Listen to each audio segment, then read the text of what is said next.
Welcome to Simmons Radio. We are back with little Dave on another glorious day. Both him and I are in prep, so that feels nice. Yeah, It's like our menstrual cycles are aligning. yeah. It's pretty rough when one of us is off season, the other one's in prep. Yes, yeah. I think because you'll see when we were in California last time, you were obviously peeled and I wasn't, and I'm like, Yeah, God, I feel fucking fat. yeah. So Or I mean, what we were there was that when we went to Ohio, you were super peeled, but I was just barely done competing, so I was like still in the rebound phase. yes, yeah. So No, like it was partially okay, but like right, yeah. Like my high days were equal closer to your food. My low days yeah, were fucking air. yeah, And you're like shoveling in. I'm like, oh, I'll be there soon enough. Just let it chill. yeah. But yeah, how'd your week of training go? Really good. Oh my goodness, the leg day I did on Saturday was ridiculous. The the volume we're doing with me and Zach also being really good at training is actually kind of comical. Yes, yeah, yeah. Uh, the so we did leg curls, and then we did what's that called? Belt squats. Yes, yeah. Belt squats until we for sets of six until we couldn't get six, and we have the Rogue one, which is Oh straight yeah. up and down, so it's not the That pitch thing's shark. it's And fucking we heavy. ended on 5 plates aside there, Oh, that's incredible. Yeah, and then we went to leg press, but the goal was 3 sets of 30 right. on the that day, and so we did like a feeder set with two. We did like 10, Right. and then um, we jumped up to 5 plates and did 30, and then we did 6 plates and did 30, and then we did 7 plates and did 30. And dude, getting in for that like that third set of 30, which you know, unrecoverable volume right here. Correct. Um, just making myself smaller, but that I like. You go to unrack and you're like your quads are like we have some questions. Right, right. Especially after those belt squats. Yeah, Yeah. but the amount of blood we had in our legs was laughable. Yes. Like you like touch your leg and it doesn't even give. It's just like it feels like it's made out of concrete. Right. Yeah. What's funny is with your update yesterday, you could see like you still had residual fullness from that session. 24, almost 24 hours later. Yeah, The muscle was pressed so tight to the skin, you could see it. yeah, So, no, 5 plates in that belt squat is like that feels like it wants to rip my hips off at 4 1/4. So, I've done five on that one at Elite, maybe 3 times, and that's fucking heavy, man. Like, yeah, that's heavy. Um, I saw a guy do 6 on that once, and I was like, dear God, what does that feel like? Um, yeah, but yeah. That's a heavy belt squat. It's definitely not a pitch shark. yes, yeah, like the pitch shark is a great for your ego. Um, Yeah, it's nice when you can put 9 plates on per side and do it for 40. right, right, right. And did you sit down on that or sit back into it? A sit down. Yeah, yeah. And that makes it even harder. Um, I don't know. Have you ever used like the individual prime what heel wedges with the belt squat? I should probably. I've never done that. That would probably feel awesome. Man, I'm telling you, you have to really play with where you put those wedges Yeah. because the first time I ever tried it out, well, the first set at least, I was too far back on it. Like you had to really push them forward, almost like it feels like that true squat where you have to Oh, okay. push them. Yeah. And then as you know, just sit straight down on it. It will definitely take probably either a quarter or a plate off what you use, but Yeah. annihilates my quads to the next level. It's a good feeling. You should definitely try that. If you guys are out there and have access to those, I highly recommend it. So yeah, I'm a huge fan of the belt squat for glutes and hips, but also quads if you do it right. The problem is most people just sit back and try to use everything but their quads. So Yeah. yeah, hell yeah. Yeah. The secret is not to move your hips backwards.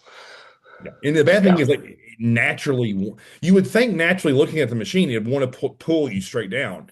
But I think when people grab those handles and hold on, then it instinctually becomes like a rock back with the hip, as opposed to you're like, okay, cool, I need to take essentially like and dip my nuts on the floor is what you got to think about. Mhm. Or think knees over toes if you're a female. So yeah, yeah. Yeah, training for me has been going really well too. I'm very fortunate. Nothing hurts, thank God. Um, and we're rolling. So, Yeah. um, what I thought we would get into today, speaking of all the training, is we were talking about ideas of where we wanted to go, and you said, man, I'd love to talk about intensity techniques, when to apply them, and then the importance of those. So I'll let you start with what intensity technique do you feel like, and then we don't have to do them in order of priority, maybe your favorite. Which one do you like love to lean into? My personal favorite is rest pause, I'm actually the same way. Yes. Yep. like without a doubt. Especially on a machine like probably one of my favorite is like incline Smith machine press, Right. Yep. but setting the stoppers. Yep. So doing a set, but then just being able to put it down on your chest and sit there. Yeah, you start from the hole. Yes. Yeah. Yep. Agreed. And then, you take your 15 seconds and go from there. Yep. And it usually, like, if you do that right, like your set looks like, 8 to 10, and then it's like 4, and then it's like 3, Right. you Yes. know? Yeah. Agreed. Yeah, I am of the same mindset. I love rest pause. Honestly, for every body part, I don't think there's one that I don't like it on. I think a lot of times where people run into problems is they choose the wrong exercise. Like you and I are never going to do a rest pause with either like a dumbbell press of any sort. It's Yeah, too much, no. it's too much energy kicking them fuckers into place. Yeah. Um, you could, However, I mean, I absolutely love rest pause for skull crushers. oh yes, agreed. Yes. That one's not bad. I mean, No, you kick back to 120, it's 60 pounds in each hand, correct. Yes. you know? Yeah, those a dumbbell skull crusher. I usually that's the amount of times I end my arm day with that is Yeah. more than not. Yeah. Um, with kettlebells, with dumbbells. I mean, shit, my buddies and I have even done it with easy bars. And if I'm by myself, like if you know those hammer strength preacher curl benches that have like the rack in front of the preacher curl, like I'll just drag a flat bench or an incline bench over to that and Oh, just yeah. use that to set it. Oh, Um, that's smart. you have to do a little bit of a pullover to start the rep, but it still feels good. Yeah. I never mind just putting it on my knees and leaning back with it like a dumbbell. Correct. And Yeah. also, I think it's really funny because, like, at Butler, Mhm. there's actually only one set easy curl bar. Oh, okay. Like, the ones that have the weights attached to them. Yes. Yeah. Everything else is a straight bar except for the 130. Oh, shit. And that one's an easy curl one. So, like, obviously, that's the only one we can use for tricep, you know. Right. Yes. And back when you had me doing that as a rest pause in my plan, Mhm. it was actually funny because I was hitting like 18 or 19 reps on the first go, Right. and then it would go to like 11, Right. and then it was like 7. Which is perfect. Yes. Yeah, but I was averaging almost 40, Right. Yeah. and people freak out about that. But it's like, what am I gonna do? And the thing is, like, my triceps absolutely loved that. Oh, yeah. Hell yeah. And I mean, I want to point out too, like the 18, the 11, and like those were not rushed. No. Like I'm taking my time with those. We're controlling the negative. I'm not just sitting here like this. Yes. You Yep. know, and with the world we live in, where everybody just wants to do super low weight and low volume. It's like sometimes you try going, more. And also when I'm doing those reps, like I said, I was using the 130. Right. So please tell me that's not heavy. Oh, yeah. No shit. You know what I mean? Like, You know what's funny is I think maybe because we grew up in that magazine era where everyone did like 4 sets of 10. So when you say you did 40 total reps, like to me, that's normal. 4 sets of 10. Four sets Yeah, of 10 is 40 total. Like, and I think that most people don't like look at it that way. Because if you and I did a rest pause of say a leg press, I want your first one at minimum to be 12, you know. So yeah. that way you aren't doing like 6 and then 3 on a leg press. Probably I'd be one like set one to be more around like 15 to 20-ish. So that way you get, let's say you do 15 and then 10 and then 8. Like that's perfect in my mind. Yeah, So, rest pause and I think in my mind, like when you can choose an exercise to rest pause and then go right into a weighted stretch. Now that isn't going to work for every body part or every exercise, I guess is the better way to put that. but I think that elevates it even more. Like I know I've had you do rack chins for a rest pause and then just dangle in the stretch after your last failed rep. And I know that that's such a great like upper back, like teres, all that muscle under your armpit. Um, it's hard to set up sometimes, but it's worth its weight. And Yeah. I think the only gripe I have with that one is with it being a straight bar, it can tend to lead to some elbow issues. And my memory's right, like that was your only problem, right? Was it started to bother your elbows? Yeah. Yeah. Yeah. And then if it affects your elbows, then I'm not gonna make you do a back exercise that does that because then it's like, well, what does that do to your tricep training? What does that do to your chest training? Like, and I don't want to one exercise isn't worth that. But Yeah. I think to expand on rest pause a little bit, I think John used to call those cluster sets a lot, which is very similar in my mind. Um, Yeah. but to me, like a rest pause, I think if you technically look at like old DC dog crap training, I think 15 to 30 seconds is a rough rest period. I know Dante used to say like 10 deep breaths. Um, I've seen guys take 10 deep breaths really quickly, and I've seen them like Yeah. really milk it. So 15 to 30 or a second rest periods. And then my rule of thumb with the rest period is if you can't get at least or close to half the reps of set one, you didn't rest quite long enough. Is that how Yeah. you feel about it? Usually, yeah. I And mean, I mean, sometimes it's a matter of going too heavy. correct. Yes. Yep. But I mean, that's why I actually like rest pause more than cluster sets. Right. Because when I see 8, 8, 8, 8, 8 on a plan, I'm gonna be like, I'm gonna fuck this up. Like either the first two sets are gonna be way too light. I Yes. feel like I'm just wasting my time. Right. Yeah. Or I'm gonna get 8 and it's gonna be like 8, 4, 2, 1. Right. Right. Yeah. Yes. You know? So like that's personally why I like cluster sets. I mean, rest pause more than cluster. Agreed. But in reality, they're super similar because Yes. I mean the goal with the cluster set is to not get all of them. Right. Yeah. Yeah. You know, and I feel like that's kind of a misunderstood thing. Like the goal of like your rep range is to not get all of them. Yeah. You should not be ending with 24. Yeah, we're not power lifters and we're not doing periodization of strength, right? So like if if your powerlifting is like all right, 5 sets of 5 at 80%, like get all fucking 5. Yeah. Yeah. But when it comes to I mean, and or if you have a really complicated split or whatever, but when it comes to bodybuilding, it's like if it's a 5 sets of 5, the last one maybe should be 4. Right. Agreed. Yeah. Agreed. Yep, and that goes to bodybuilding, like powerlifting as well. Like you get 4 in the last 5 on 5, you did it correct. Yes. Yeah. And I think something else that I really love about rest pause is that it scratches that like ADHD feeling in my brain of where it's like, okay, I do one, maybe two field sets, and then I just empty the tank and then I'm done with that exercise. Yep. Like there's at the end of a rest pause, there's no need for anything more if you did it properly. Um, Yeah. and I'll die on that hill all day long. Uh, because dear God, like if you feel in the struggle, you're like struggling to feel your lats, go do a Dante row for a rest pause. If that doesn't make you feel your lats, like something is wrong biomechanically with your body. Like you Yeah. weren't doing something right. Is always my thought process. And anytime like I love rest pause with like mag grip rows or pull downs because you don't have to strap in. Like that's the one downside I think of back is if you're like say strapped into like a prime row or something, like you either have to stay strapped in or I guess if you had oh, fuck, why can't I remember the name of those cuffs? Those wraps that you and I both have. The Fuck. Versa grips. Yes, Versa grip. Jesus, my brain just fogged. Yeah. Versa grips you can go in and out of, or if you just fucking raw dog it and do chalk, that also works. But Yeah. yeah. I mean, sometimes it kind of depends. There's sometimes I really like rest pause where like you don't let the weight off. I don't even know what that's fucking called.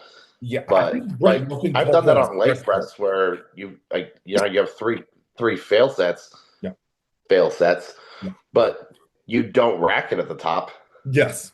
Yep. and that's death. Like that sucks so bad, Agreed. Yes. 1000%. And then the same thing with back. Like if I'm in a safe row, my chest is supported. Yep. I'm just gonna hold that at the bottom, Right. Yes. and it feels fantastic. Like I'm not gonna do that on like a T bar, but like a machine row. Hell Yeah. yeah. Agreed. Agreed. Same thing. Um, yeah, so I would say, you and I both agree rest pulse is the king of intensity techniques. Why would you apply that to one of your clients? What are you trying to achieve with that? A lot of the times with that one, it's gonna cost you. You can't like fuck around on that one. Yeah. Like if you gave it and you didn't. Versus like if you write 3 sets of 10, you can get mediocre, maybe kind of hard, Yeah. or you can get hard, hard, hard. Yeah. You know, or if you have the crazy client, you're gonna get hard, fail, fail, right? Yes. And that's, I mean, in my reality, that's probably gonna be the best option. Agreed. Yeah. Because it's probably easier to recover than just not training hard enough. Yes. Most cases. Um, but if you give it really makes you lock in and find that point where you can't go. Yeah. Yeah. And That. not giving rep ranges sometimes seems scary to people, Yeah. but it it's one of those things where it's just like, all right, cool. Like if you get more, Right. like try to. Correct. And like I usually like I usually when I write it out on the rest pause, like if you get more than 50 total reps, you need to go heavier. Oh, right. Yes. Yeah. You You know, know, what you just said was huge. The reason I love to have guys do that is it forces urgency because you only have one set, or that's how I look at it, or I call it three yeah, mini sets or whatever. You have one opportunity for, 2 to 3 minutes to milk an exercise. There is no coming back. And then the second reason is if I'm trying to really help them explore failure and emptying the tank, it's 3 opportunities really quick. It isn't yeah, like, oh, well, today we have two on leg press and then we have two on hack squat, where there's some room for error there and there's a lot of time to think between a top set and a back off. Or with that rest pause in my mind, I'm just like, okay, I got 11 on set one. I have to fucking get six. There's no chance. I got to get to six. And then you get to six, you're like, okay, how many more can I get? Can I get two more to make it to eight and then two partial to make it to 10? Okay, fuck yeah. Rest 20 seconds and then I'm coming back at it. I better at least find five. Like, that's the thought process. Is it really creates that urgency of like, okay, fuck, man. Like, as I tick off each one of those mini sets, it's like, oh shit, like I have one less opportunity. Okay, cool. I have one less opportunity. I still gotta do this one more time. Like, maybe that's my sports mentality or thought process through that, but it's a quick way to apply effort really quickly. yeah. I really like what you said there about exploring failure Yes, because yeah, yeah, I yeah, feel like nowadays, like, I mean, if you go on Instagram, you're going to learn really fast what apparently intensifiers are going to kill you. And you're going to lose all your gains. You won't make any progress. You're right, just going to overtrain yeah, and you're going to be smaller than if you weren't. But right, I mean, the reality is, I have yet to see someone come in and actually train to failure the first time they've been with me. right, yes, If yeah, they're not a real, like, if they haven't been in the sport for a little bit, you know, a lot of the times, like when people come and train with me, I use it as a teaching point mm, to show them what there's another level. yes, agree, you know, and not just break them. mm, Like a right, lot of times, like I see it all the time. Coaches like, oh, I'm gonna kill this kid. It's like I'm gonna find a way to make this guy work harder than he's never been done before. yes, My goal isn't to break him, but I want to make him better. yeah, That's what coaching is. agreed, Coaching is not just like, oh, I'm just gonna go slaughter him. Like if I want to slaughter him, I'm gonna make him do a wall sit for an hour. right, He's gonna be fucked up. yeah. That's not gonna Whenever, make him better. you know, whenever I used to do my trainer meetings, is I would get some guys and girls that they would have that mindset. I'm gonna fucking kill everyone that comes in here. And I'm almost like, hey, what's the purpose of that? And a lot of times they couldn't articulate it. They're like, that's going to give them their money's worth. And I get it. That's where I was early on in my career. But I'm like, I need you to reframe that to I'm going to teach them a lesson. And that lesson is going to be something that sticks with them for the rest of their life if they only train with you one session. Right. And I think a lot of times that's missed because my 9-year-old can break anyone on a treadmill. He'll just get it and put the incline at 12 and you just keep hitting up on the speed until you fall off the back. That he has no idea about training, but he's like, hey dad, I can break this person by just making them run fast. Yeah, someone they're eventually going to tap. Yeah, But if I can show you how to strategically reach positive muscle failure, both physically and mentally, you have learned a skill that you will be able to use for the entirety of your bodybuilding or lifting career, always. And I think along with that, it's not only the set itself, but if people train with me, they can see what it takes to get into that set, where your brain has to go, has to maintain, and then build off of. right? Like Mhm. I think a lot of times that's what people may lose with us is they may see their training and compare it to where we are now. Like they think, man, I'm so far away from that. I'm like, well, we didn't wake up yesterday and or figure out how to do that. Like it was years of learning and training and practicing and failing and trying again and to get to where we are now. And as Yeah, I've always said, like you can't fake the years under the bar. Like, yeah. Well, I mean, always it comes to perspective. I mean, like, how many times I've trained legs, it's still less than 1,000 times. right? You Yeah. know, 56 leg days a year, doing this 10 years, that's only 560 times. Yeah. Yes, there's times I've trained legs twice a week, but like do the math. It didn't happen, you know? And so like when it comes to it, it's like, yeah, you may have done this a lot, but like what actually is a lot? Right. Yes. They talk about skill mastery being, 10,000, you know, like there's a lot of room to learn. Yes. Yeah, it's interesting too because like if you think about like just the execution of reps with heavy load is a skill.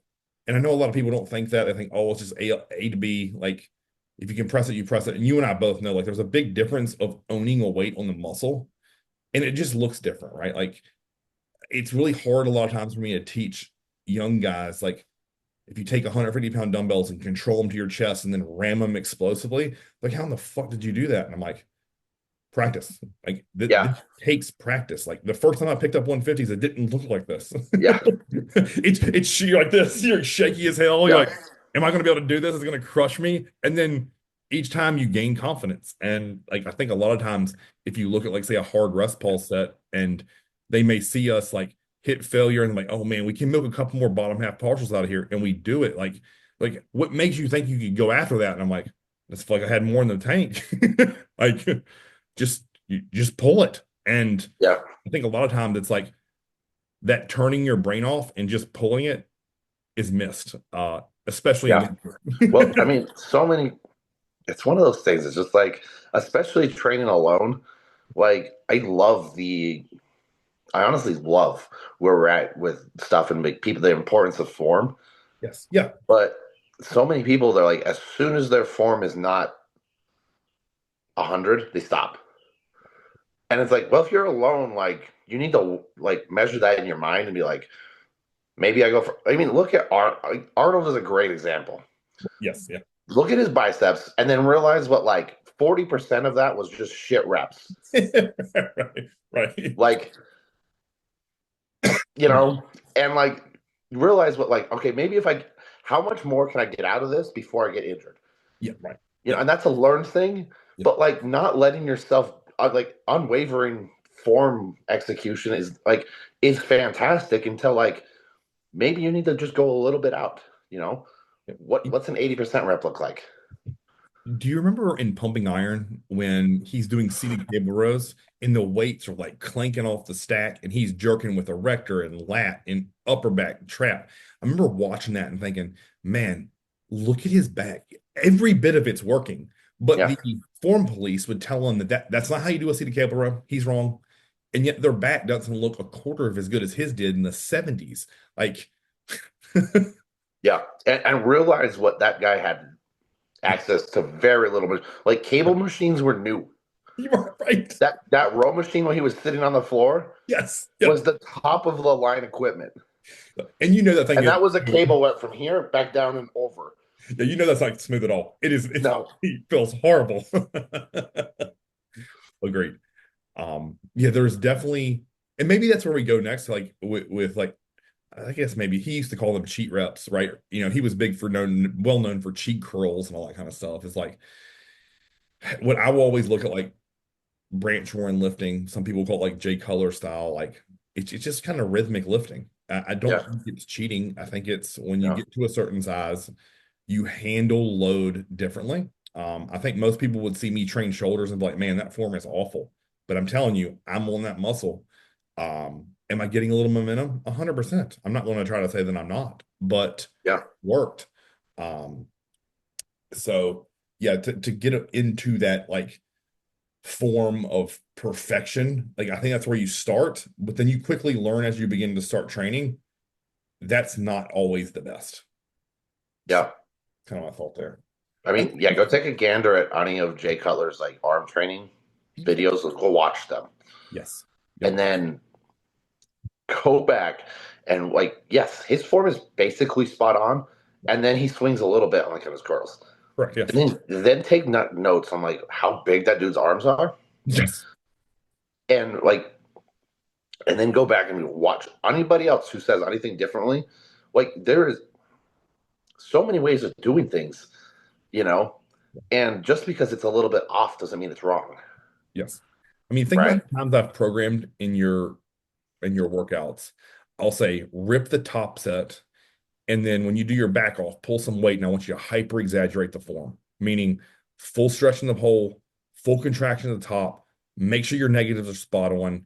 And to me, you're scratching both itches there. You're getting that Yeah, heavy overload stimulus. But then, hey, on your back off, I want you to throttle the weight down. You'll probably fail around the same number of reps, but your form will look textbook. Um, yeah, and then, as I know you'll do, you'll hit failure there on the back off, and then you'll bang a few more. yeah. So, Well, and then it also comes down to like, especially with like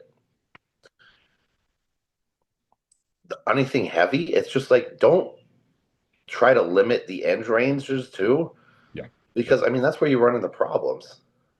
yeah, yeah, You know, I mean, every if you go take a gander, every time I do a bench press or incline bench where I'm strong, yeah, when I end the set, I don't end it up here. I end it down here and I hold it there for a second, yep, right? yep. Because I know that is probably the weakest link in that press is down here.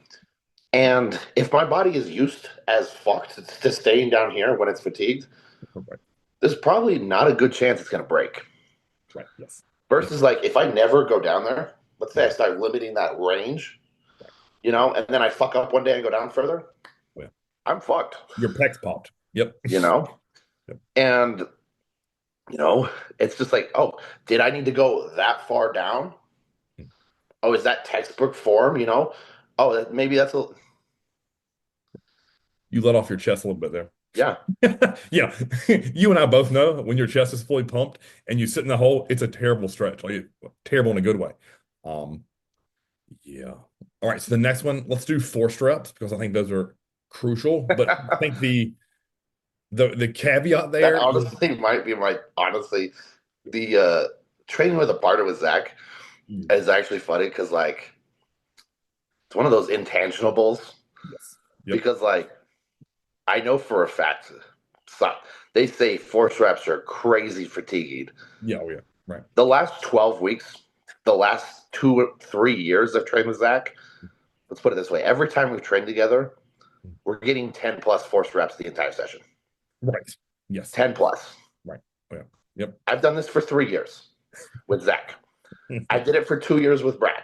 right, I did it for years prior with other training partners. Force reps on basically every exercise. right, yes, yep. I think the weird thing is, the last 5 years, I've still managed to grow. You know, And the wildest thing is normally progress at your stage begins to level off and to be more incremental. And yours has just been steady up. I think that force reps and having a good quality training partner is one of the key essential factors there. Like, because that cannot be replicated. Like, no, as much it as I cannot. want to believe that when I train by myself, that a drop set is going to be as effective as a force rep, it's just not. Um, and I don't work out in a gym most days where I have someone who I can trust to spot me properly to where it's safe. Um, but like when you and I train together, like we are banging force reps on top set and back off all day. Yeah, yeah. Um, And I'm only taking off maybe a pound, right. half a pound, like in an intangible, questionable amount, and it's not even steady. Like maybe I take off a pound and I leave it. Maybe you just had a sticking point. Mhm. You know? Right. Yes. Yeah. And that is good spotting is a skill in itself Yeah, that is often overlooked in the training world because it's like, oh, like I could pull the bar off of you and make it useless. I could not help you enough and make the set that rep pointless. Like, because I think we've all been there where someone's tried to help you and like you're just like inching away. I'm like, bro, just fucking pull it. Like, I got to keep the bar moving. Like, yeah. I don't need it creeping. I can creep it by myself. Um, Yeah. so I think with force reps, the magic is having someone. I've always thought of just like you want to keep the pace of the rep moving. Uh, and if, like you said, if it's just a bump out of a sticking spot, if it's a little bit, it's progressively getting more as you're getting more fatigued in the second and third force rep, then that may be the case. Yeah. But you want to keep the bar moving or the dumbbell or the machine. Like, I I can't tell you how many times Zach has leaned into the leg press with his upper body yeah, to help me get my last rep. yeah, You yep, know, and maybe he's taking 100 pounds off. yeah, yeah, Maybe he's taking 200 pounds off. yeah, I have no fucking idea. All I know is I'm struggling as fuck to get that up there, right. and I know for a fact that's a rep you didn't get with training by yourself. Yeah, exactly. Yeah. Yep. And you think about that, like let's say you did the bottom half by yourself and the top three fourths with him helping 25%. That is significantly better than just racking it. Like you still got a majority, at least half of that rep, 100%. And then again, I think it's sad that we are in a climate now where people are saying that's too difficult on the body. I'm like, okay, we aren't fragile. Yes, if you've never trained before, am I going to give you a bunch of force reps? Absolutely not. But if you are in the gym and you've been training for a couple of years hard and intelligently, but I think it's time for some force reps. And what's funny about all that is those guys that are saying that are usually the ones that are going there and bench maxing every Monday, and their final set is a force rep. Yeah, yeah. I mean, there might be some times where I may have been stupid with force reps. Like I've done a chest press where the last of a rest pause set, like I get four, and then Zach gets me another four with that. Basically, I'm just doing an extra four negatives, Yes. Yeah. Yeah. and like that might be taken a little bit far, but maybe it's not. Right. Yeah. And as long as your chest isn't sore 4 days later, to me, it's a win. Like, I don't know. To me, I've Yeah, always loved force reps. I think that the only caveat with that again is you just have to have a good spotter or training partner, fill in the blank. yeah, If Dwayne's not with a client, I have no problem asking him. But then, you always feel bad when someone's paying him for a session, like, hey, bro, can you come spot me on this? Like, yeah, don't be a dickhead. yeah. He has a Super paying true. client with him. A lot of times, like if Chaz is there with me, I'll have him set up his tripod and then he'll spot me and he'll just film the set like from the outside looking in with him spotting me. So that works well too. So Yeah, let's go to supersets because we all know that those definitely don't work. yep. Oh my goodness, those are probably the most demonized thing right now. Because but there's a lot of times where I mean, the reason why you'd implement those you got two reasons. Like if you're doing, you know, well, go try it. Like if you go do a tricep movement and a bicep movement, that does absolutely fuck all as, you know, fatigue. Your arms don't give a fuck. Like if that's too, fatiguing for you, you need to pick up a new hobby. Right. Yes. But then I think the only reason people would do that is time efficiency. You know what I mean? yeah, Like they just want to make their workout end faster. And if yeah, so, I get it. But if you, to me at least, a good superset is when you stay on the muscle, mhm, but from a different angle. yeah, exactly. And like, well, what we just did it, the leg press and the true squat. Yes. Yep. The main, like I said, and like when I talked about it, the leg press isn't where the set starts. That's just the prelude.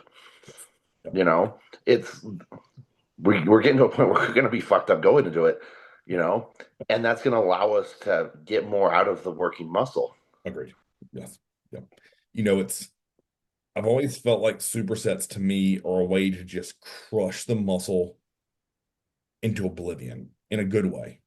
Mhm. Then if you struggle with feeling a target muscle, I think it's another great way to like reinforce that feeling. And Mhm. then the third piece of that puzzle for me is building your gas tank.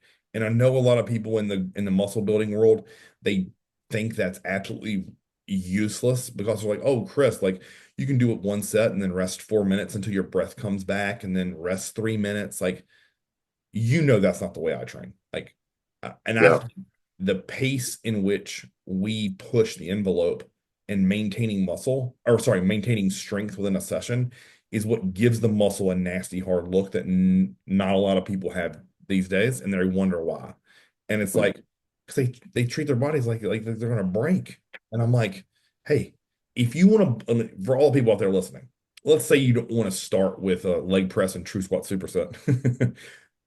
Just go get a rope or a Vulcan strap and do 10 to 15 push downs and immediately flip around and do 10 to 15 overhead extensions. Tell me what your triceps feel like after 2 sets of that. Mm-hmm. They're going to feel enormous. Yeah. And I guarantee you, if you've never felt skull crushers, do that little superset for 4 rounds and then go do skull crushers and tell me what it feels like. You're going to connect to that muscle. Now, you may be reducing the load for weeks 1, 2, and 3, but by week 4, if you do that, I guarantee you'll be back to your old skull crusher weight, but you'll be able to feel the long head of your tricep probably for the first time ever. Mm-hmm. So I think they're such a valuable tool for all those things I just described. Um, and I think they definitely have their place for every body part, even though a lot of people don't agree with that. Yeah. Super true. Yeah. Are there any like go-to favorites of yours for supersets outside of the ones we just talked about? Standing dumbbell curls and the preacher curls, Yes. Yep. phenomenal. Mhm. Yep. Um, the one you said, push downs to overhead on Yep. triceps. Agreed. One of my favorite supersets is strict form seated side laterals. Mhm. Stand up and grab the 80s or 90s and do bottom end partials for 20. Agreed. Yep. You know, Yes. that one's always fun because like it sucks so bad, but like Right. it's one of those ones like especially when you can control the 80s for that bottom port, Yes. like Yep. that's not super doable for most people. Like not many people are able to even like lift their arms up at all, and like you people will be like, why the fuck are you doing that? And then you're like, go try it, Right. you know. Yes. I'm trying to think of things that I love for each body part. For me, like to think about what comes to my mind first, like reverse pec deck into band pull aparts is one of my Yep. favorites. God, if you can't feel your rear delt, like just start your shoulder portion with that for 20 and 20. Yeah. Um, for chest, I've always loved like starting a chest pump day. I wouldn't do my heavy days like this, but a chest pump day with like pec deck and a machine press that feels great. I really like dumbbell flies supersetted like a tombstone press. Yeah, yes, yeah, That one does not, don't start with that. no, no. I That think one's like a exercise 3 kind of scenario. yes. I know you did this with me. Maybe the first time you were in like high cable crossovers and to stretch push-ups to finish chest. Brutal, just brutal.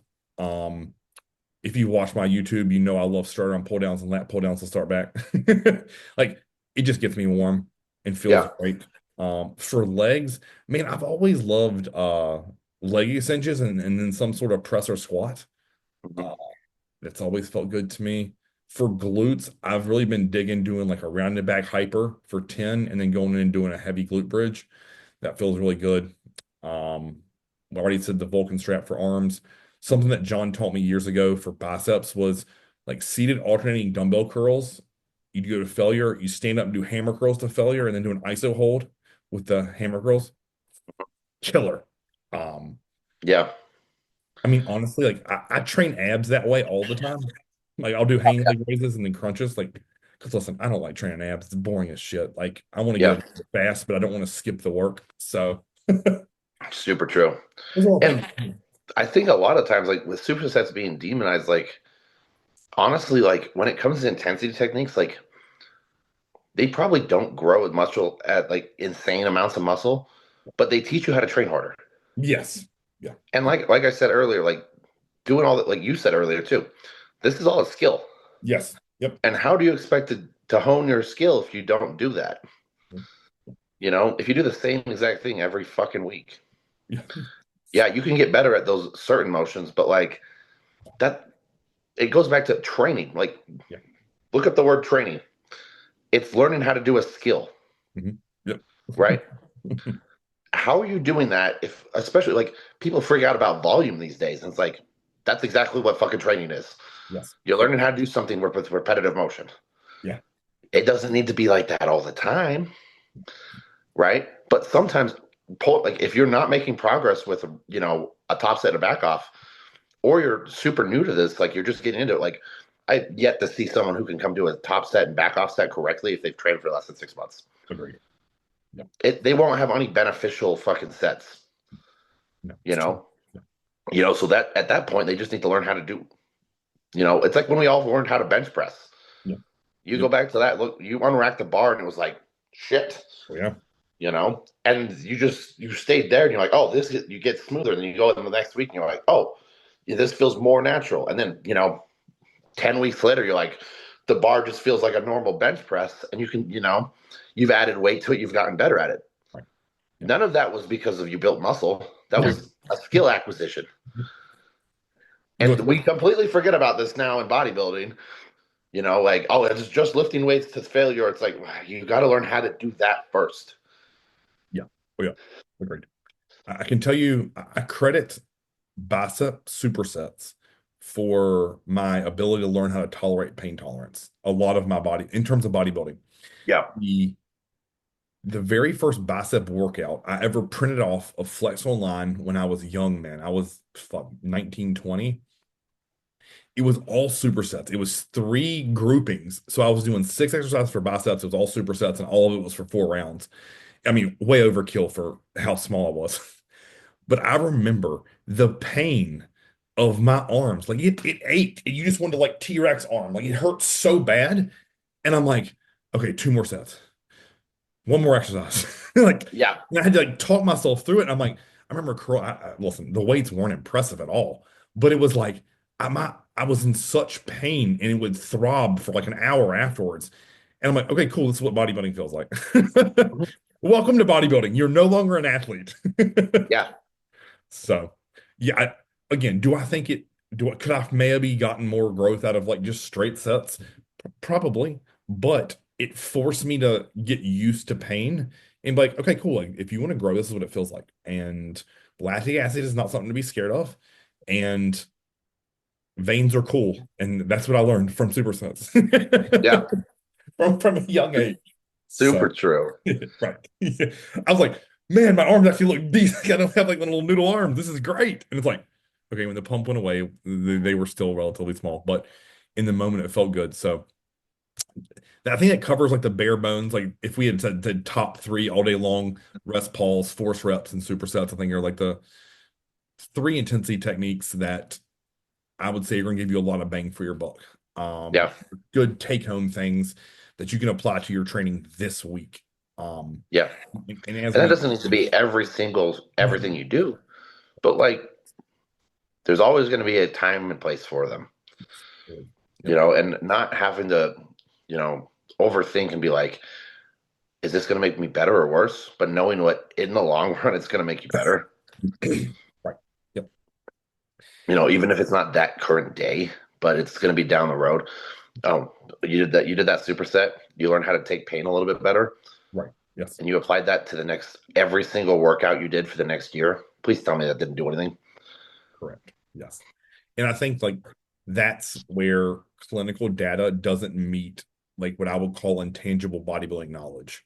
Like that can't be put on paper unless you just experience it. And a lot of times, I think a lot of times guys will go through that process and not think about it intelligently. Like, oh, my training was dumb then. It taught me nothing. I wish I would have done this instead. I'm like, oh, wait, let's back it up. Like, what did you learn by doing, let's say, heavy singles?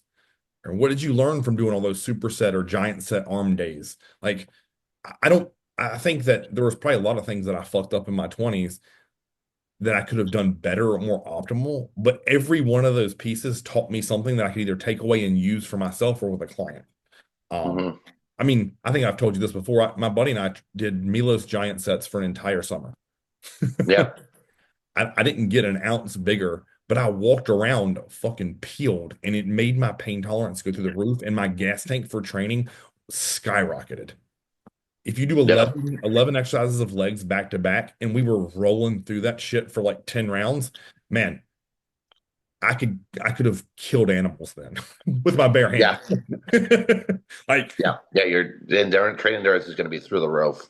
oh God. And like what I did after that, like, I remember coming off that summer and I'm like, okay, cool. I need to get back into the hard, heavy basics.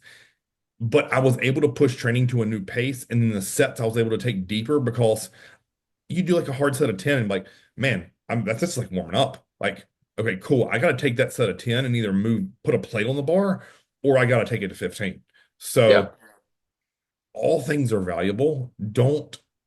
There's not, I don't think there's one thing if you go in the gym and just bust your ass on, that's pointless. I just really don't. yeah, Maybe weighted side bends with two dumbbells in your hand. yeah. That's fair. But for the most part, like I always try to like look at what people do in the gym, and if they're making progress, there's something they're getting right. Um, Even though a lot of the really smart people don't want to admit that, which is why I always bang on that drum of like, it's always the skinny guys telling the big guys they're fucking up, and weird. I don't know how that works. Yeah. Well, I mean, it's like the crazy. Like, what? There's always going to be someone who says they know something, but knowledge is way different than experience. Yeah, yes, yeah. You know? Did you see that Instagram clip? It was like this really small guy telling, it was like he had a video of Jay Cutler in the background. And he's like, imagine how big Jay would have been if he didn't train like a moron. And I'm like, whew. Yeah, that shit like that's hilarious. Right. And it's like, well, first off, I mean, like, how long did it take him to get to that point for Jay? It's like he probably figured out what worked and what didn't at year one. You don't win four Olympias by accident, and you Yeah, don't do that unintelligently. I'm sorry. yeah. It promised you that wasn't just drugs. It No, wasn't just drugs and genetics for Jay. no, no. You know, Yeah, 'cause it's one of those things. Just like, yeah, you're not outsmarting this guy. He's not training incorrectly. He figured out how to train himself correctly. That may not work for you, right. Yeah, or it may. Parts of it might, parts of it may not. yeah, That's the nice part about bodybuilding is none of us are the same. correct. Yes. Yeah. Yeah, The thing about Jay is like a lot of people never talk about this, but like take a gander at make not just like muscle building genetics, but his ability to eat food. yeah. Man, His ability to train was also dictated by his ability to eat. yeah. Yeah. The reason that training worked for him because he was able to eat. Yes. You know, if you're not able to eat like him, why the fuck do you think you're going to be able to train like him? Yes. It's not vice versa. And they both feed into each other. The reason why he was able to eat so much was just the way he was training, but also he was able to eat that much because he was able to eat that much. Like his stomach didn't give out on him. Yeah. You Yes. know? And that's such a missing key component. I think that again, those people who talk like that about him, they don't grasp is if you listen to some of those, I think he said when he won his Arnold, that last Arnold with Chris, they were eating like 700 to 1,000 carbs a day. And they were training twice a Yeah, day. He was doing two Stairmasters a day. Well, guess what? Like people may hear that on the outside and think, how in the world is he eating 1,000 grams of carbs and getting peeled for a show? Like, did you just hear what I said? He was doing high volume twice a day in two Stairmasters. It's a yeah, and he's machine. weighing he's weighing weight north of 250. An Yes. hour of a stairmaster when you weigh 250 is not the same as an hour of a stairmaster when you're 115. Correct. Yeah. Yeah. Yeah. Yeah. And yeah, when he's at that level, and I think because most people have never experienced it, I will always call it like it's like the synergy of machine mode, where your meals are perfect, your training is perfect, your cardio is aligned, you're hammering all your health supplements, the supplements for as far as gear go are in your system and rolling. Like it just creates this momentum of a snowball that each progressive day makes it bigger and bigger and bigger. And I think that's what so many people miss in this is they're so quick to just throw their hands up and say, I failed. Like, bro, you haven't rolled that snowball down the hill long enough to even get momentum going. Like, you're still Yeah, the size of a snowball. Like, I need it here, and then enormous. Um, which is why, people see you grow into a prep. Like, all that is years of rolling that snowball down the same hill. And there's periods of time where the slope is here, and there's periods of time when the slope is there, but it's still going that direction. yeah, So yeah, I think that's a good place to end. Intensity techniques, apply them, be smart with them, use them judiciously. But then when it's time to use them, like fucking redline that bitch. yeah. Chris and Dave, we are done.